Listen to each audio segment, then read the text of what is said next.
Glória a Deus. Graça e paz, amados. Eu estou apaixonada por vocês. Que igreja linda, que ceia maravilhosa. Que bom nos assentarmos à mesa com o Senhor nesta noite. Para mim foi uma grata surpresa. Eu vim para um culto de celebração e esse bônus, que não tem nem como nominar, chegar aqui no dia em que a congregação está reunida para participar da ceia do Senhor. Ao nome de Jesus, por isso também, seja honra, glória, louvor, sabedoria para todos sempre. Bispo Rafael, Bispa Bianca, que gratidão eu sinto por poder estar aqui, alegria conhecê-los, receber já da unção que está sobre esse casal, no tempinho que nós conversamos, e aqui no culto perceber a presença de Jesus. Jesus disse, onde estiver 2 ou 3 reunidos no meu nome, ali estarei no meio deles. A presença de Jesus, a onipresença de Deus, não é uma imposição. Ele não se obriga a estar em todos os lugares. Deus está em todos os lugares. Jesus está em todos os lugares. Não. O atributo de Deus não o escraviza. Deus não é escravo do seu atributo. Ele está aonde Ele quiser estar. E Ele está aqui esta noite. Oh, glória! Oh, glória! Que privilégio é este? Abra sua Bíblia no Evangelho do Senhor Jesus. Segundo escreveu Mateus, no capítulo de número 14. E enquanto você abre a sua Bíblia, você aproveita para abrir bem o seu coração, para receber o que o Senhor tem a lhe entregar hoje. Ao findar este culto, queridos, esta reunião espiritual, estará disponível aos irmãos o meu último livro lançado, Libertando a Alma, a Jornada do Perdão. O primeiro livro que eu tive a oportunidade de lançar, esse é o 8º. O primeiro tinha como tema, Eu Não Sou Aitofel, o título do livro. Um tema um pouco comum, as pessoas me perguntavam, o que é Aitofel? O que é isso? Não é o que é, quem é, né?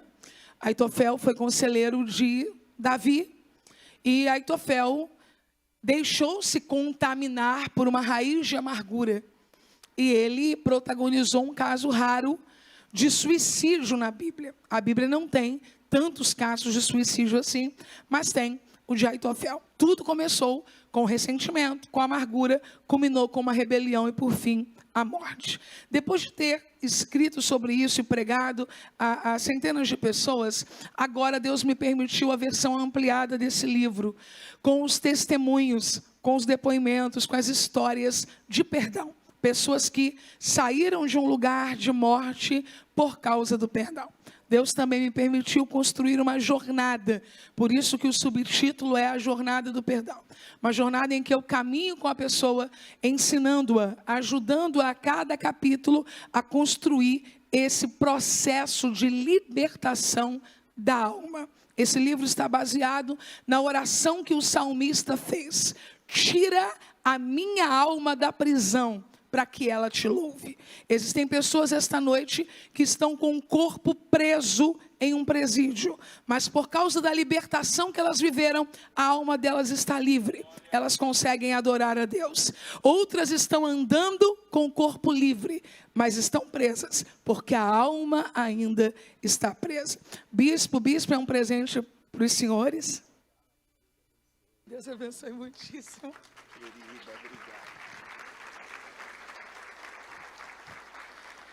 Mateus 14, quem encontrou, diga glória a Deus. Imediatamente, versículo 22, perdão, queridos. Mateus 14, 22. Imediatamente após, ou logo a seguir, compeliu Jesus os discípulos a embarcar e passar adiante dele para o outro lado, enquanto ele despedia as multidões. Assim que mandou o povo embora, subiu sozinho a um monte para orar. Ao chegar da noite, lá estava ele só.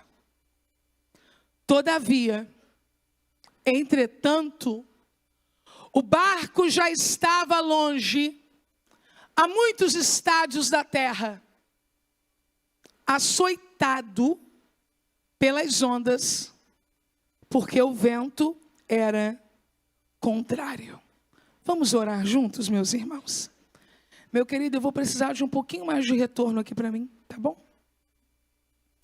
Levante uma das suas mãos, se você puder. Pai, nós queremos te glorificar pela tua presença aqui. Vale mais um dia nos teus átrios do que 1000 em outra parte. Nós amamos o lugar que habita a tua glória. Acabamos de ler a tua palavra. Ela permanece no céu e é revelada à tua igreja pelas Escrituras. E a nossa oração é para que o Senhor fale e não te cales. Glorifica o teu nome pela tua palavra. Oramos crendo no nome de Jesus o justo. Amém. Você consegue aplaudir ao Senhor pela sua palavra agora?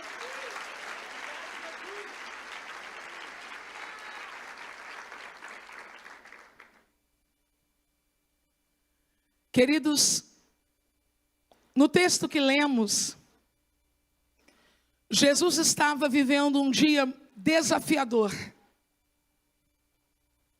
Jesus havia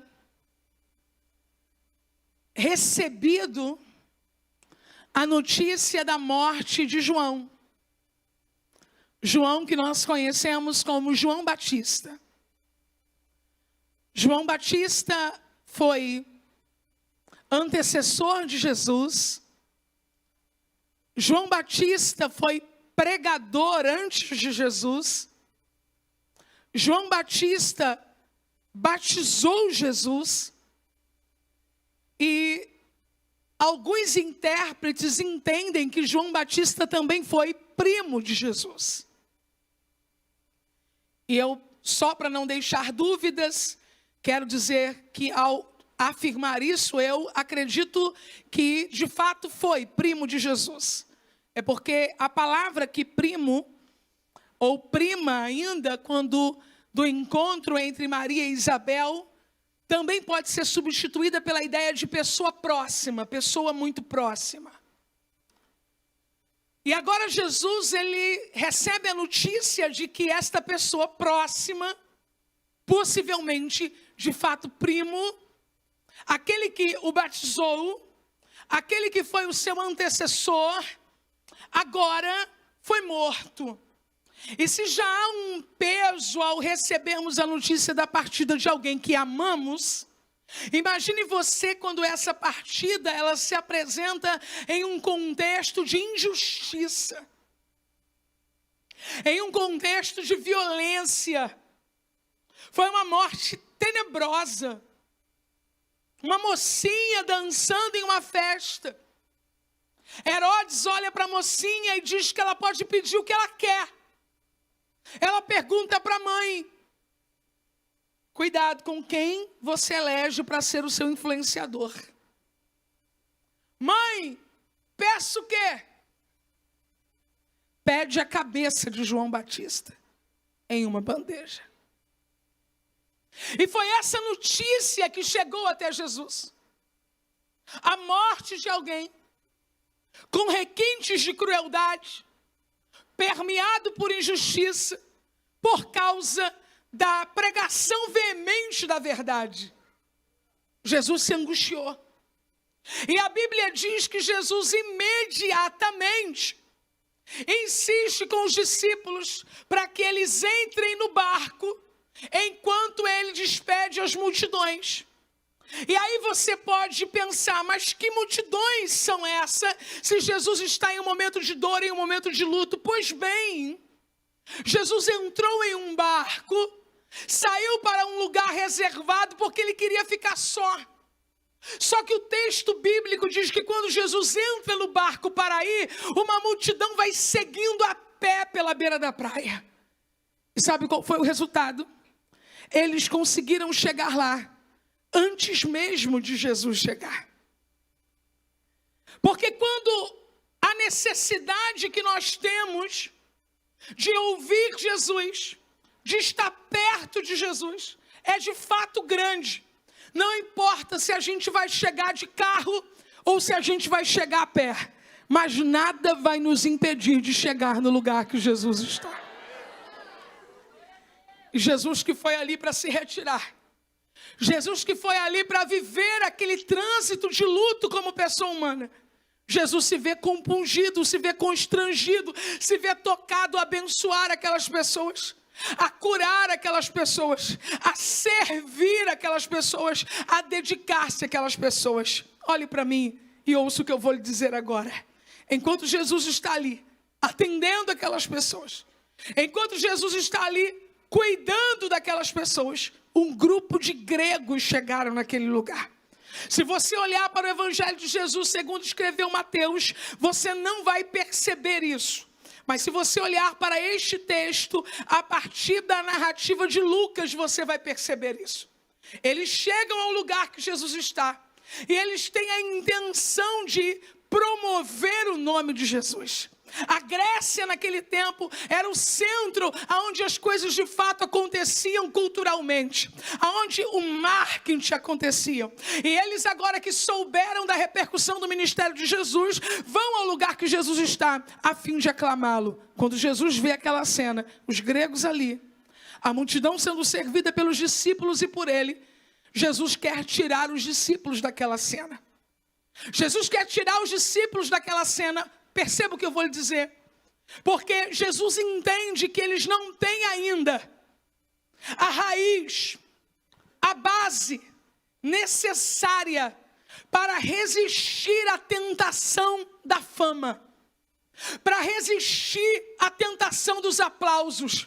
Jesus pega um barco e insiste com eles para que eles entrem no barco e atravessem para o lado, enquanto ele mesmo vai ficar para concluir o serviço que ele está fazendo com a multidão. Quando Jesus insiste para que os discípulos entrassem no barco, essa palavra insistir, ela é a mesma que ordenar. Essa palavra insistir é a mesma que forçar. É como se Jesus fosse empurrando aquelas pessoas para que elas entrassem no barco. A primeira razão, como eu disse, se vê em João capítulo 6, versos 14 e 15. Alguns chegaram ali querendo proclamar Jesus rei, exaltando sua popularidade. Jesus não queria que os discípulos sofressem essa tentação. A segunda razão é porque Jesus percebe que os discípulos precisam ter uma experiência profunda com ele. Todas as vezes que Jesus quiser te conduzir a um nível mais excelente, ele vai te convidar para atravessar para o outro lado. Todas as vezes que Jesus quiser lhe dar uma experiência inédita, ou seja, uma experiência que você nunca viveu ainda, Jesus vai colocar as mãos nas suas costas e vai dizer: vamos para o barco e vamos para o mar. E deixa eu dizer uma coisa para esta igreja nesta noite de quarta-feira: você não vai morrer nesta travessia, porque todas as vezes que Jesus nos prova, ele já tem a medida certa que nós podemos suportar.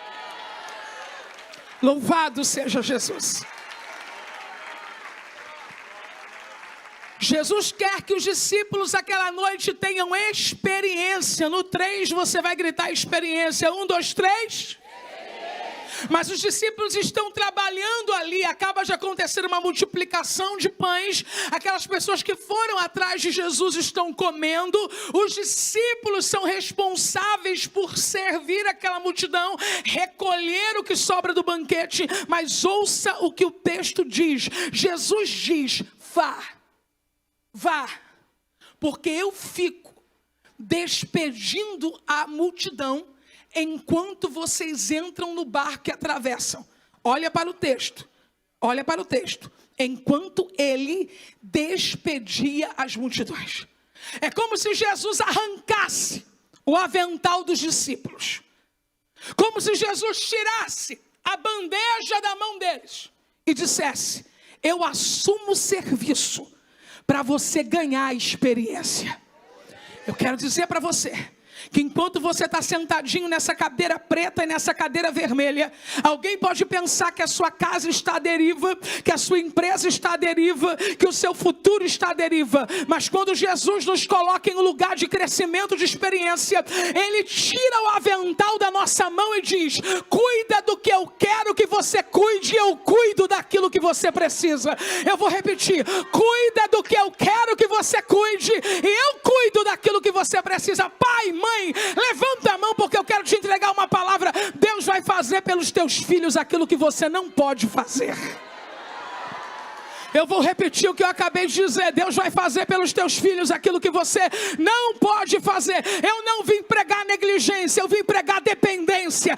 Enquanto eu adoro, Deus trabalha. Enquanto eu adoro, Deus trabalha.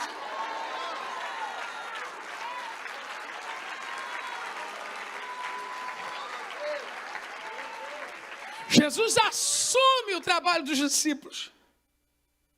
Ele vai terminar o atendimento das multidões. Algumas vezes Jesus assume os nossos afazeres, para que nós tenhamos o tempo necessário para viver uma profunda experiência com Ele. Não gaste o seu tempo se desgastando. Eu vou repetir: não gaste o seu tempo se desgastando com coisas que Jesus está disposto a fazer com mais excelência do que você.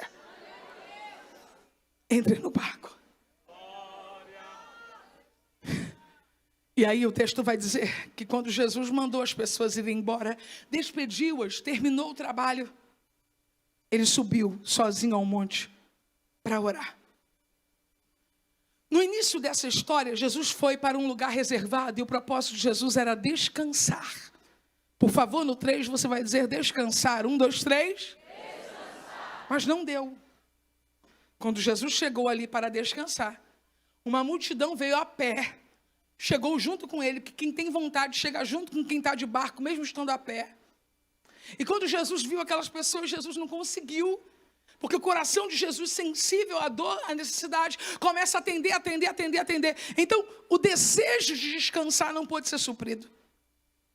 Eu não vim dizer para você não descansar, mas eu vim dizer para você: quando você não puder descansar, ore. Quando você não puder fugir, ore. Quando você não puder comprar, ore. Quando você não puder passear, ore. Quando você não puder viajar, ore. Quando você não puder nem falar o que você quer, ore. Porque oração pode substituir quase tudo. A gente precisa descansar? Sim, tanto que Jesus foi lá para fazer isso. Só que entre a teoria, eu gosto de ver teorias são fascinantes. Os teóricos são maravilhosos, eles falam cada coisa que a gente olha e diz: oh, se eu pudesse. Jesus foi para descansar, porque ele precisava descansar, e eu também preciso descansar, e você também. Só que nem sempre a gente consegue fazer o que a gente precisa, sim ou não? Nem sempre a gente consegue. Todas as vezes que você quiser fazer algo e não conseguir, existe algo que você pode fazer a qualquer momento e em qualquer lugar. Ore. Eu vou repetir o que eu acabei de dizer. Ore. Eu vou dizer pela terceira vez. Ore. Os discípulos foram atravessar o lago e Jesus subiu ao monte. Há um comentarista chamado Elt Zig, que ele afirma que o monte era apropriado para a oração. Com isso eu não estou dizendo que você não pode orar mais no monte, mas eu quero contextualizar isso a você. Por que no monte? Porque no monte havia solidão, quietude, liberdade, distração e calma. Se você puder subir ao monte, suba. Mas se você não puder, quarta-feira à noite aqui está no mesmo nível. Quietude, liberdade de distrações, é só desligar o celular. Quietude, liberdade de qualquer distração. É só não fazer assim com a cabecinha olhando o que está acontecendo em volta. Quietude, liberdade de qualquer distração e calma. Quando a gente atravessa as portas de um lugar como esse, a gente entra no monte de Deus na hora. E coisas que não acontecem em nenhum outro lugar acontecem aqui.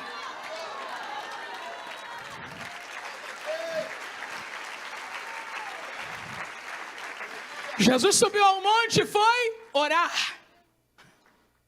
Jesus subiu ao monte e foi orar.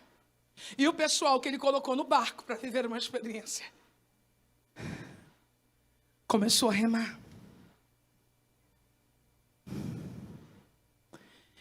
E eles agora já estão no meio do mar.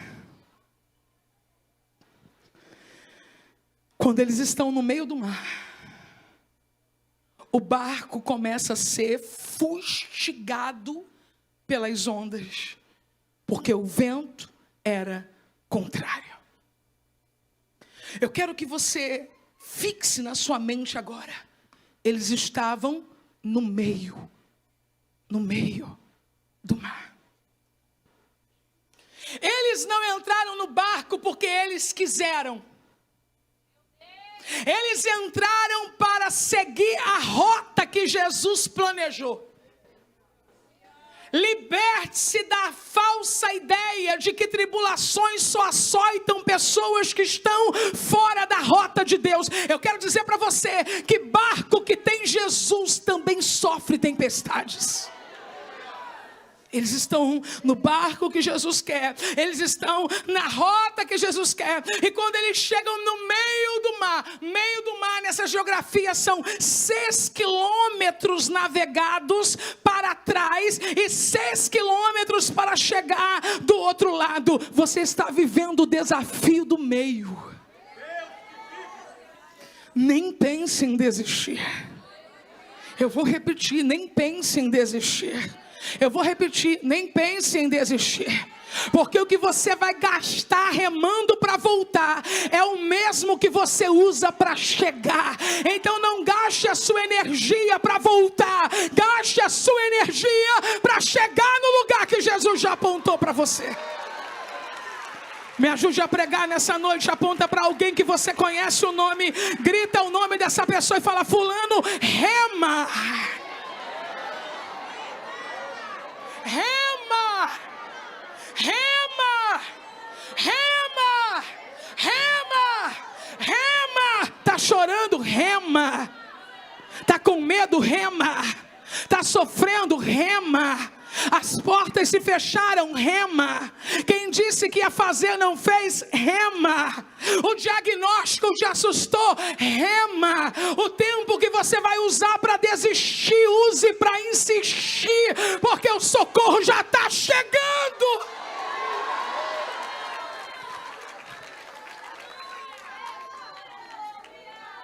Olhe para o texto. O barco estava sendo fustigado.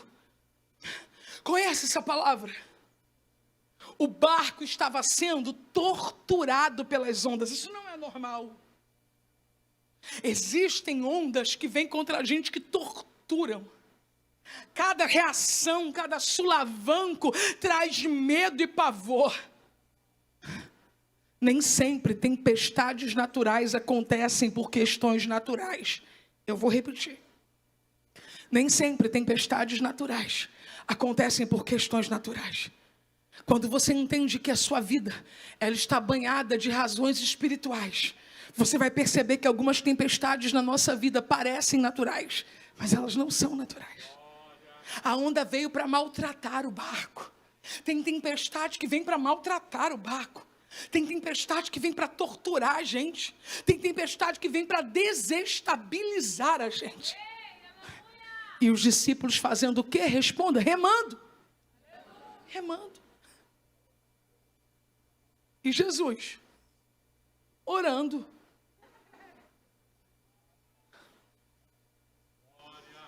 Jesus poderia ter resolvido isso no início.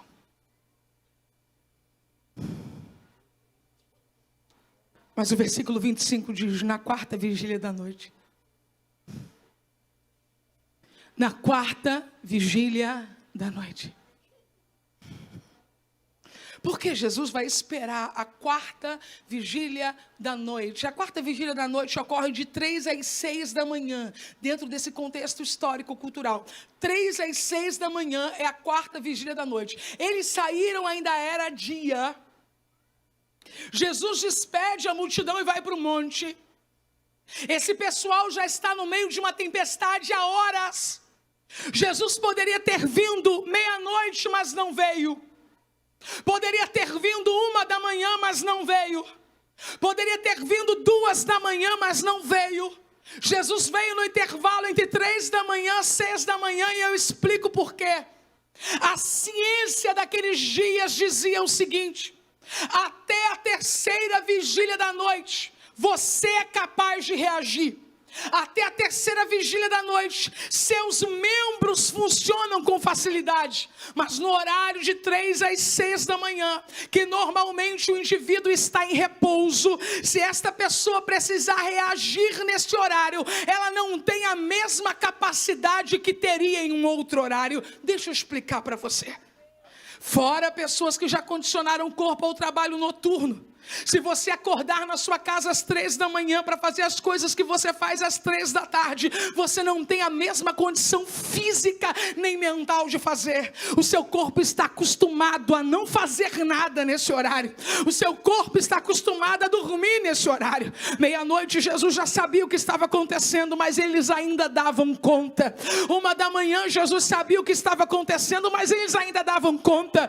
2 da manhã Jesus sabia o que estava acontecendo, mas eles ainda davam conta. 3 da manhã o corpo grita dizendo: eu não dou mais conta. E quando eu grito dizendo: eu não dou mais conta, o céu olha para a terra e diz: então agora é sobrenatural.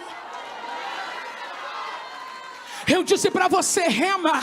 Eu disse para você, rema. Eu disse para você, rema. Mas eu vou lhe dizer algo esta noite: reme só até as 3. Porque quando na terra os recursos terminam, aí é a hora do céu entrar em ação. Jesus veio. Relaxuriandarahai. Jesus veio. Jesus veio. Jesus veio. Desceu do monte e veio.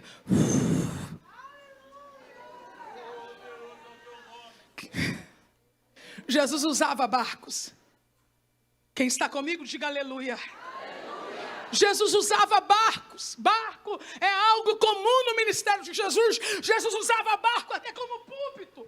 Jesus usava barco. Mas nesse dia Jesus não quer usar barco. Mas já que Jesus não quer usar barco, ele pode voar. Ah, Helena, ele não pode voar? Claro que pode, ele pode o que ele quiser. Mas ele não voou. Não usou o sobrenatural, o transcendental para voar. Mas também não usou o natural para entrar num barco e ir atrás dos discípulos. Ele vai usar o transcendental, o sobrenatural, mas numa vertente diferente. A Bíblia diz. Vocês acreditam na Bíblia? Jesus veio andando sobre as águas. Eu vou repetir: Jesus veio andando sobre as águas. Jesus poderia ir voando, sim. Jesus poderia usar um barco e chegar naturalmente, sim. Mas por que Jesus veio andando sobre as águas? Eu vou voltar lá atrás. A Bíblia diz que as águas estavam fustigando o barco. As águas estavam torturando o barco. As águas estavam ameaçando o barco. E agora Jesus, perto das 3 da manhã, começa a andar sobre as águas. Jesus estava dizendo para os discípulos: o que para você é aflição, o que para você é dor, o que para você é desespero, para mim é passarela. Eu ando em cima das águas. Levante a sua mão, eu tenho uma palavra de Deus para te entregar nesta noite. Jesus vai humilhar o que te humilha. Eu não estou falando de pessoas, eu estou falando de dores, angústias e pavores. Jesus vai pisar no que te humilha. Eu vou repetir o que eu acabei de Jesus vai passear em cima do teu impossível. O teu impossível é passarela para Jesus passar.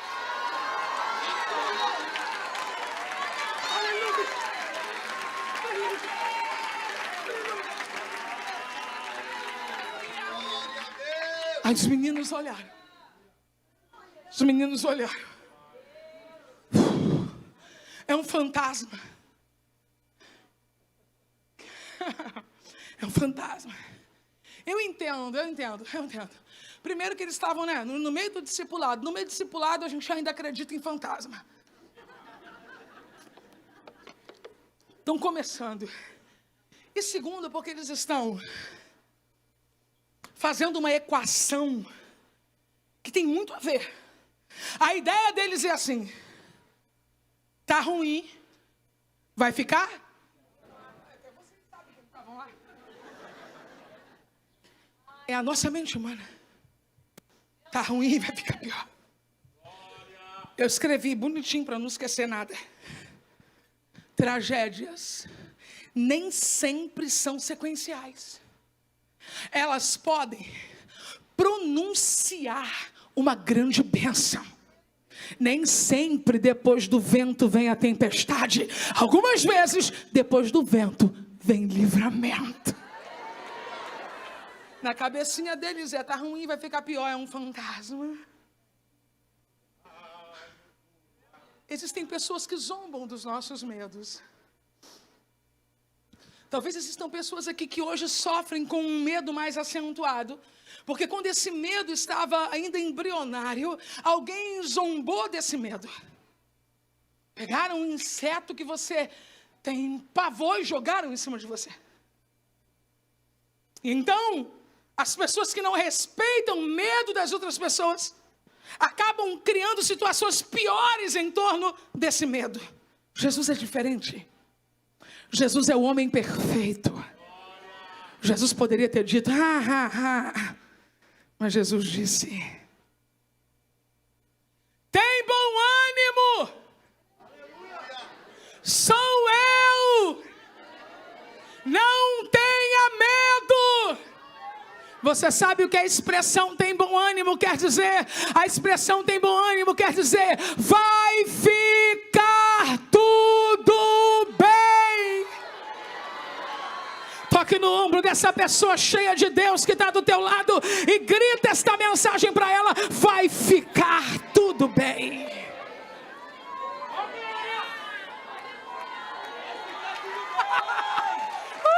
Vai ficar tudo bem.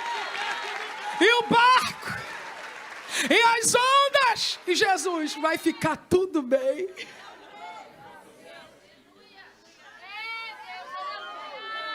Aí Pedro, quem? Pedro. A crítica histórica a esse texto é uma sandice. Por quê? Porque quem está pedindo isso aqui é Pedro, e o que Pedro vai fazer agora é a cara dele. Pedro. O problema de você ser Pedro lá fora e ser Pedrinho aqui dentro é que você perde o nível da experiência. Você tem que manter a coragem que você tinha lá fora aqui dentro. Só que em outra vertente, entende? Não temas, sou eu, vai ficar tudo bem. Pedro grita de dentro do barco. Perceba que Jesus está longe ainda, ok?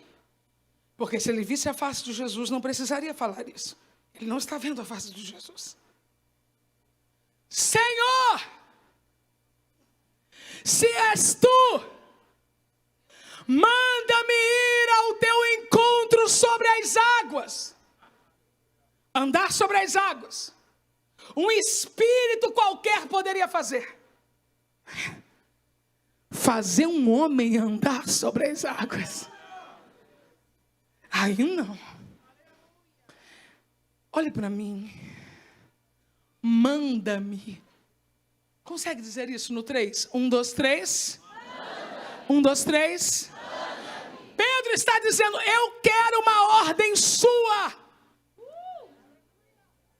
Porque Pedro não pediu um milagre, porque Pedro pediu uma ordem, porque toda ordem que sai da boca de Jesus vem cheia de poder para nos dar poder para executar a ordem. Deixa eu te entregar uma palavra nessa quarta-feira. Se Jesus te deu uma ordem, Ele já está te dando poder para cumprir essa ordem.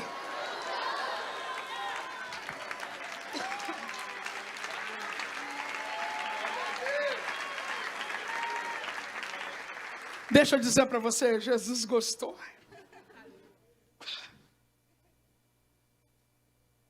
Se é o Senhor, manda-me ir contigo. Jesus disse. A autoridade de Jesus é uma coisa fora do normal. Que a gente, para usar a autoridade, a gente tem que ter uma indumentária, a gente tem que falar muita coisa. Jesus gritou assim. Por que eu estou dizendo gritou? Porque havia uma distância entre eles, ok? Vem! Calma. Vem! Olha o absurdo. Está aqui e está ali para mim. E ele disse... E ele disse... E Pedro... Pelo amor de Deus. E Pedro...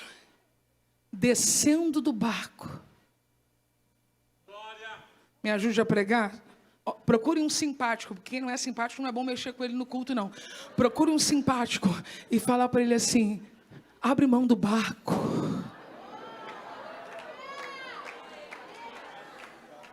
Existem experiências que nós só vamos viver dentro do barco, mas existem experiências que nós só vamos viver fora do barco. Se você pensar bem, esse barco não está servindo para muita coisa. Você já remou, parou no meio. Você está sendo fustigado pelas ondas desde o início da noite até as 3, 6 da manhã.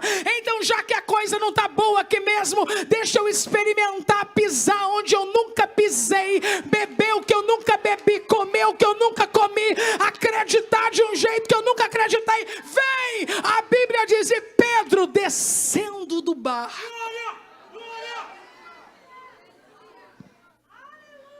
Eu fico imaginando, gente, pelo amor de Deus, como é que foi quando ele colocou o primeiro pé? É claro que ele não colocou os dois, né? Ele botou um. Não afunda. Colocou o outro. Não afunda. Deixa eu te dizer uma coisa: Jesus vai andar sobre o que você chama de impossível. E para melhorar, Ele vai dizer para você: venha andar sobre o teu impossível também. Olhe para o texto, quem está comigo diga aleluia. Ele foi na direção de Jesus. O texto diz: e foi ter com. Não use o poder que Jesus te deu para zigue-zaguear. Use o poder que Jesus te deu para seguir a direção que Jesus te deu. Não brinque. Evangelho não é brincadeira. Oração não é brincadeira. Batalha espiritual não é brincadeira. Dons espirituais não são brincadeira. Recebeu poder, olha para Jesus e vai. Enquanto Pedro estava olhando para Jesus, ele foi. Coloca o versículo 30 para mim. Reparando.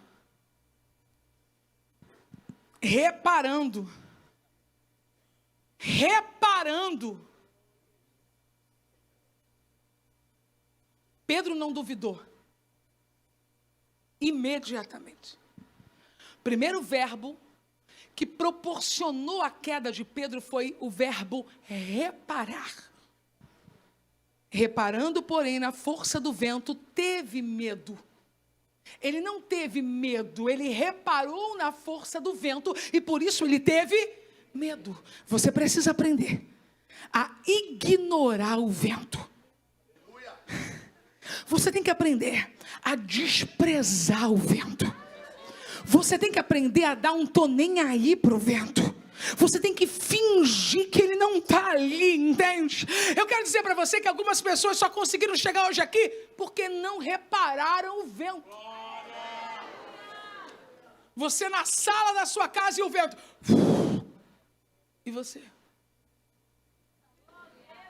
Foi para o banheiro, fez sua higiene, entrou no quarto, pegou sua roupa. O vento não acreditou que você ia vir. O vento chegou no seu ouvido e você colocou a roupa. O vento pulou para a sua frente e fez assim, ó. E você pegou a bolsa. O vento aumentou a intensidade e pensou, hoje ela não chama o carro pelo aplicativo, hoje ela não entra no carro, hoje ela não pega a bicicleta, hoje ele não vai a pé. Só que você veio para cá assim, ó. E o vento... E você, ignorando o vento, eu tenho uma palavra para esta igreja esta noite: ignore completamente o vento.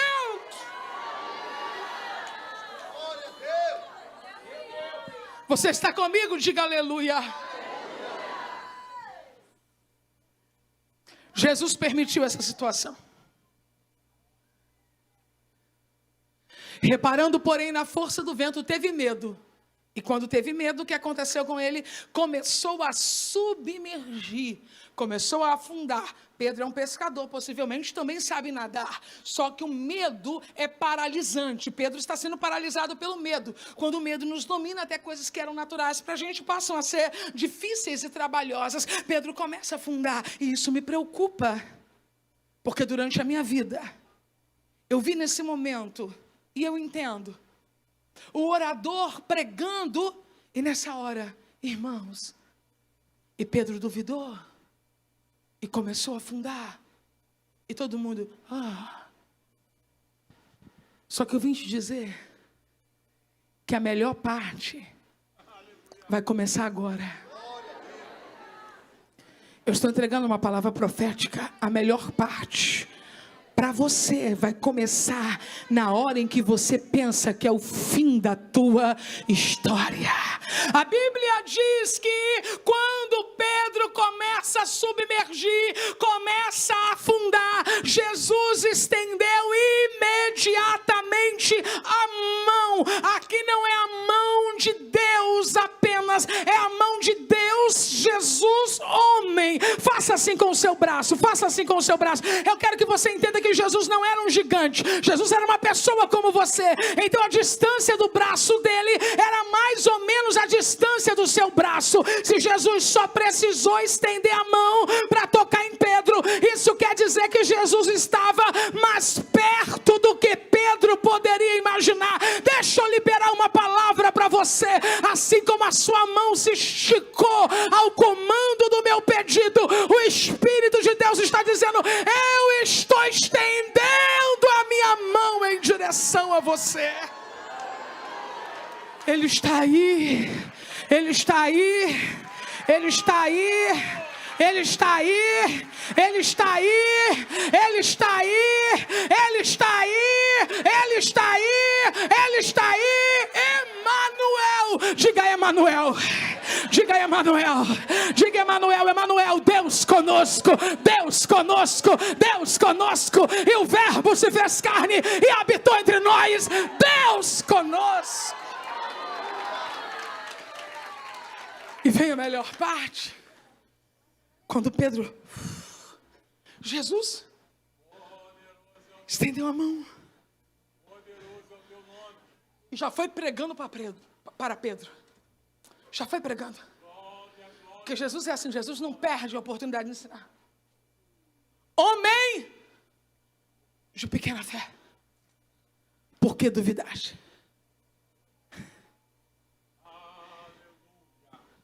Olha o versículo 32. Mas permita que o Espírito ilumine o seu entendimento. Olha. Jesus estendeu imediatamente a mão, segurou e disse: homem de pequena fé, por que duvidaste? 32. Assim que ambos entraram no barco, cessou o vento.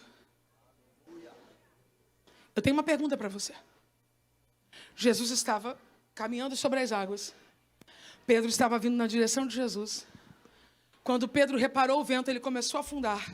Jesus pegou na mão de Pedro, ergueu Pedro e disse: homem de pequena fé, por que duvidaste? Aí a Bíblia vai dizer, assim que ambos entraram no barco. Mas tem algo que aconteceu aqui entre o 31 e o 32. Pedro voltou para o barco com Jesus. Você acha que Jesus colocou Pedro no colo?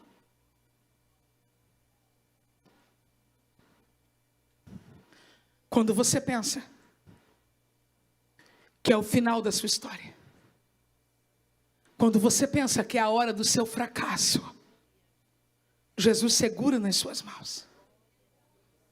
E agora você que estava andando sobre as águas sozinho, vai andar sobre as águas, segurando na mão e nos braços de Jesus.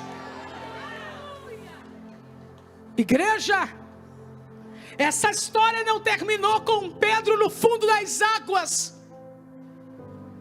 Essa história não terminou com Pedro dizendo: perdi a minha experiência. Essa história vai ser concluída com Pedro chegando no barco. Porque quando ele saiu sozinho andando sobre as águas. Mas agora na volta, ele volta andando com Jesus sobre as águas. Eu vou liberar uma palavra sobre você agora. Vai ter virada. Eu vou repetir, vai ter virada. Eu vou repetir, vai ter virada. Você vai desistir por causa de uma queda. Você vai desistir por causa de um tropeção. Você vai desistir por causa de um vacilo. Você vai desistir por causa de um ato impensado de incredulidade. Jesus não jogou você fora. Jesus não abriu mão de você.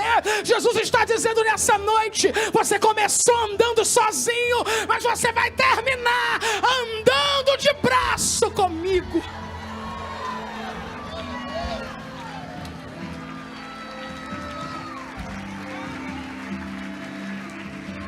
Assim que entraram no barco, cessou o vento.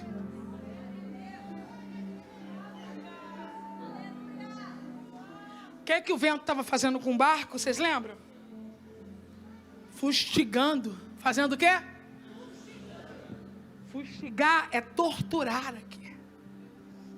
Aí a Bíblia diz assim: assim que ambos entraram no barco, cessou o vento. Você consegue dizer no 3, cessou o vento? 1, 2, 3. A raiz grega para cessar aqui sugere: tornou-se exausto, fadigou-se. Eu vou repetir. O vento ficou exausto. O vento ficou fadigado. Depois você pega um pedacinho de papel no canto da sua Bíblia e coloca a data aí.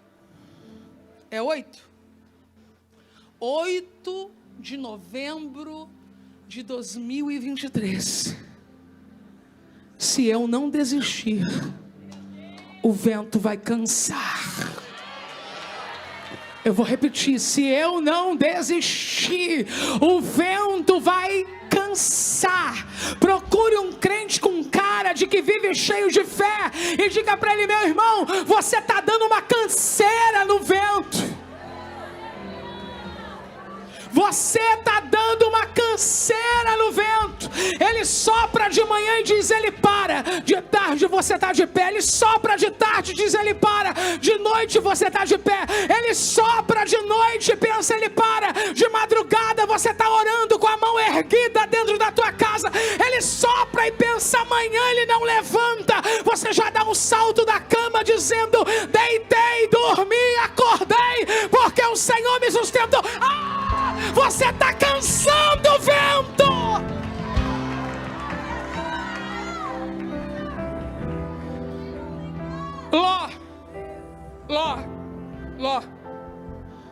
Ló vivia numa cidade chamada Sodoma. Um dia ele recebeu a visita de homens naquela cidade e ele levou para a casa dele. Ele não sabia, mas eram os anjos do Senhor. Eram os anjos do Senhor. É uma teofania, quando o que é espiritual toma forma humana. Eram os anjos do Senhor. Aí Ló colocou os anjos dentro da casa dele. Os anjos estavam onde? Dentro da casa de Ló. Aí os homens daquela cidade, maus, malignos, foram para a porta da casa de Ló. Ló, tem os visitantes aí na sua casa. Coloque eles para fora. É feio, é horrível o que eu vou falar, mas é verdade. Nós queremos abusar deles. Ló disse: não. Contrato de hospedaria no Oriente Antigo fazia com que o hospedeiro fizesse qualquer coisa para salvar o hóspede. Ló disse: não. E aí Ló fez uma coisa muito feia. Começou a negociar com os inimigos. Não negocie com o inimigo. Ló disse assim: eu tenho 2 filhas aqui, eu entrego para vocês. Olha. Mas quem estava na casa de Ló? Os anjos. Os anjos pegaram e empurraram Ló para dentro. Tem dias que Deus faz assim com a gente. Os anjos empurraram Ló para dentro e atenderam a porta. Feriram aqueles homens com cegueira. Você já vai entender aonde o vento e eles se encontram. Essa cegueira não é só perca de visão, é confusão mental. Os inimigos estavam confundidos. Aí a Bíblia diz assim: e eles tentavam achar a porta de Ló, mas se cansaram e não acharam. Eu concluo esta noite dizendo para você: o vento vai cansar e adversários cansarão também. O vento só quer lhe causar uma das maiores experiências da sua vida. A Bíblia diz que quando ele entrou no barco, o vento cessou. E quem estava no barco fez o quê? Adoraram, dizendo: verdadeiramente tu és o Filho de Deus. Dá um salto dessa cadeira e fique de pé. Eu tenho uma palavra para te entregar nesta noite de quarta-feira. Vai ter culto no teu barco. Vai ter festa no teu barco. Vai ter celebração no teu barco. Os gritos de medo serão substituídos por gritos de júbilo. Os gritos de medo serão substituídos por louvor. Aqueles que antes diziam ai, ai, ai, agora estão dizendo verdadeiramente Ele é o Filho de Deus. Verdadeiramente Ele é o Filho de Deus. Um minuto para você orar, um minuto para você levantar suas mãos e para você dizer: Deus, me ajuda a andar sobre as águas esta noite. Me ajuda a pisar no meu impossível contigo esta noite. Oh, você não chegou até aqui para morrer. Você não chegou até aqui para perder. Você não chegou até aqui para parar. Você não chegou até aqui para desanimar. Se você chegou até aqui, 6 quilômetros para voltar e desistir, ou 6 quilômetros para continuar e prosseguir, então vou usar minha energia para prosseguir. O vento cansa e a igreja marcha. O vento cansa e a igreja triunfa. Aleluia!